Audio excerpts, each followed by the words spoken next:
সাবেক তিনবারের প্রধানমন্ত্রী বাংলাদেশ জাতীয়তাবাদী দল বিএনপির চেয়ারপারসন বেগম খালেদা জিয়ার সুস্থতা কামনায় দোয়া মাহফিল করেছে কুমিল্লার মুরাদনগর বিএনপি। সাবেক মন্ত্রী ও 5 বারের এমপি বাংলাদেশ জাতীয়তাবাদী দল বিএনপির ভাইস চেয়ারম্যান কাজী শাহ মোফাজ্জল হোসেন কায়কুবাত এর নির্দেশনায় 25 জুন মঙ্গলবার বিকেলে দোয়া মাহফিল অনুষ্ঠিত হয়। এতে বক্তব্য রাখেন উপজেলা বিএনপির সদস্য সচিব সাবেক চেয়ারম্যান মোল্লা মুজিবুল হক, উপজেলা বিএনপির যুগ্ম আহ্বায়ক মোহাম্মদ কামাল উদ্দিন ভূঁইয়া, যুগ্ম আহ্বায়ক কাজী ইদ্রিস, যুগ্ম আহ্বায়ক আব্দুল আজিজ মোল্লা, যুগ্ম আহ্বায়ক নজরুল ইসলাম, উপজেলা বিএনপির আহ্বায়ক কমিটির সদস্য সুহেল আহমেদ বাবু, উপজেলা যুবদলের সিনিয়র যুগ্ম আহ্বায়ক মাসুদ রানা, সদস্য সচিব সৈয়দ হাসান আহমেদ, উপজেলা স্বেচ্ছাসেবক দলের আহ্বায়ক অ্যাডভোকেট নাসির উদ্দিন আহমেদ, জেলা স্বেচ্ছাসেবক দলের সহসভাপতি অ্যাডভোকেট সরকার মাহমুদ গিয়াসউদ্দিন, উপজেলা স্বেচ্ছাসেবক দলের সিনিয়র যুগ্ম আহ্বায়ক ফারুক আহমেদ বাদশার সঞ্চালনায় দোয়া ও মোনাজাত পরিচালনা করেন মাওলানা মহিউদ্দিন। এছাড়া উপস্থিত ছিলেন উপজেলা ছাত্রদলের আহ্বায়ক খায়রুল আহসান ও সদস্য সচিব সুমন মাস্টার।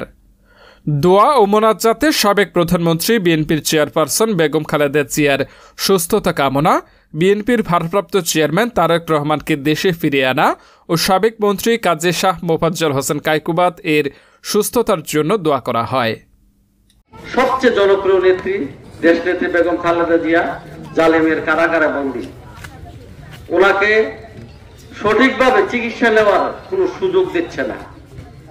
বারবার আবেদন নিবেদন করার পরও ওনাকে চিকিৎসার জন্য কোনো সুযোগ দেওয়া হচ্ছে না। ওনাকে ধোকে ধোকে ওনাকে মৃত্যুর যন্ত্রণা দিয়ে হত্যার ষড়যন্ত্র করা হচ্ছে। আর অপরদিকে ঠুনকো, সর্দি, কাশি, চোখের সমস্যা এগুলো নিয়ে লন্ডন, আমেরিকা, সিঙ্গাপুরের মাউন্ট এলিজাবেথ হাসপাতালে যে ওনারা চিকিৎসা করে সবই আমরা দেখি। সম্মানিত নেতৃবৃন্দ, আজকে দেশনেত্রী বেগম খালেদা জিয়ার যে অবস্থা, ওনাকে অতি দ্রুত উন্নত চিকিৎসার জন্য হয়তো আমেরিকা নতুবা জার্মানি নিয়ে ওনাকে চিকিৎসা করা প্রয়োজন। আপসহীন নেত্রীর আপস না করার কারণে বাংলাদেশে গণতন্ত্র পুনঃপ্রতিষ্ঠা হয়। আপনারা জানেন এই আপসহীন নেত্রীর দৃঢ় মনোভাবের কারণে ভারতকে করিডোর দেওয়া হয় নাই। আপনারা জানেন এই আপসহীন নেত্রীর দৃঢ় মনোভাবের কারণে ১/১১ সরকার বিএনপিকে ক্ষমতা থেকে বিতাড়িত করেছে। কিন্তু উনি ক্ষমতার চান নাই, আপোষ করেন নাই।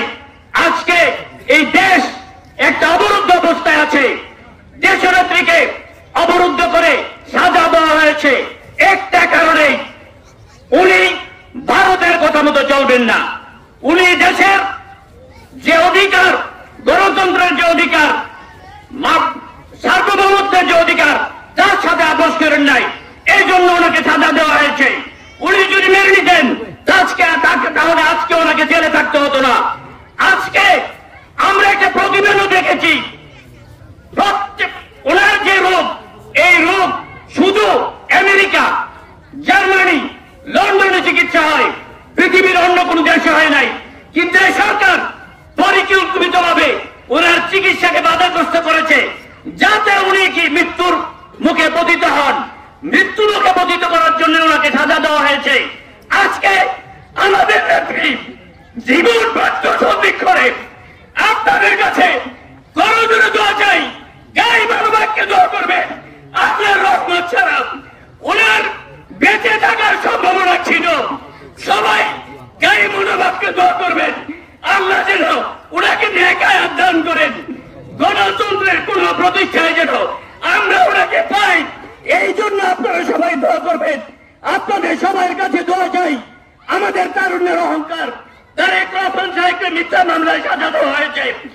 ওনাকে দেশে আসতে পথ অবরুদ্ধ করে রাখা হয়েছে।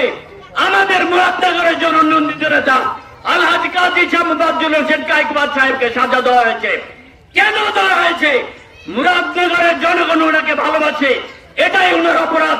উনি বারবার জাতীয় সংসদ সদস্য নির্বাচিত হয়, এটাই ওনার অপরাধ। আপনারা জানেন 1986 সালে যখন আমাদের স্বৈরাচার এরশাদের আমলে যখন নির্বাচন হয়েছিল তখন বলেছিল, বর্তমানে স্বৈরাচার শেখ হাসিনা তিনি বলেছিল যে আমরা কখনো নির্বাচনে যাব না, কিন্তু তিনি অদাবিও কিন্তু উনি নির্বাচন করেছে, কিন্তু আমাদের আপোষহীন নেত্রী কখনো নির্বাচনে যায় নাই, যার জন্য আন্তর্জাতিক নট বাংলাদেশ আন্তর্জাতিক বহির্বিশ্বের মধ্যে ওনার কিন্তু লেখা আছে আপোষহীন জননেত্রী বেগম খালেদা জিয়া। এইভাবে কিন্তু তিনি সুনাম অর্জন করে নাই। এবং আপনি আরেকটিও জানেন, আমাদের মুরাদনগর নয়নের মাটি ও মানুষের নেতা আলহাজ শাহ মোবাজ্জেল হোসেন কাইকোবাদ দাদাকে একটা মিথ্যা মামলা দিয়ে তাকে আজকে প্রায় 12 বছর আজকে আমাদের মুরাদনগর থেকে এবং বাংলাদেশ থেকে আমাদেরকে দূরে রেখে দিয়েছে। আপনারা জানেন কিনা, উনি 4-5 বছর মানুষের ছিল, আমি ওনার পাশে ছিলাম। উনি সবসময় তাহাজ্জুদ নামাজ পড়ে আজকে এই মুরাদনগরবাসীর জন্য যে কান্নাকাটি করে, হয়তো আমি কাছে ছিলাম, যদি আপনারা পাশে থাকতেন আপনারা অনুতাপ করতে পারতেন যে উনি এই মুরাদনগরের জন্য কি করতেছে। আজকে মুরাদনগরের জন্য যে রূপকার করতেছে, যে ডিজিটাল বাংলাদেশের কথা বলতেছে, সেই সব ডিজিটাল অনেক আগেই কাইকোবা সাহেব করে দিয়েছে। এদেশের আপোষহীন নেত্রী দেশনেত্রী বেগম খালেদা জিয়া সাবেক তিনবারের প্রধানমন্ত্রী। উনি সাবেক রাখাল রাজা শহীদ প্রেসিডেন্ট জিয়াউর রহমানের সহধর্মিণী। এদেশে শহীদ প্রেসিডেন্ট জিয়াউর রহমান যখন রণযুদ্ধে, স্বাধীনতার যুদ্ধে জীবনকে বাজি রেখে তিনি যুদ্ধ করছিলেন, তখন তিনি ক্যান্টনমেন্টে বদলি ছিলেন এই আপোষহীন নেত্রী। তিনি কিন্তু দেশ ছেড়ে কখনো বিদেশে যান নাই। এদেশে ক্রাইসিস মোমেন্টে বাংলাদেশের সার্বভৌমত্ব যখনই প্রশ্নের সম্মুখীন হয়, তখনই খালেদা জিয়া শক্ত হাতে অবস্থান নেয়। আজকে সেই নেত্রীকে দুঃখে দুঃখে মৃত্যুর কোলে ঠেলে দিচ্ছে।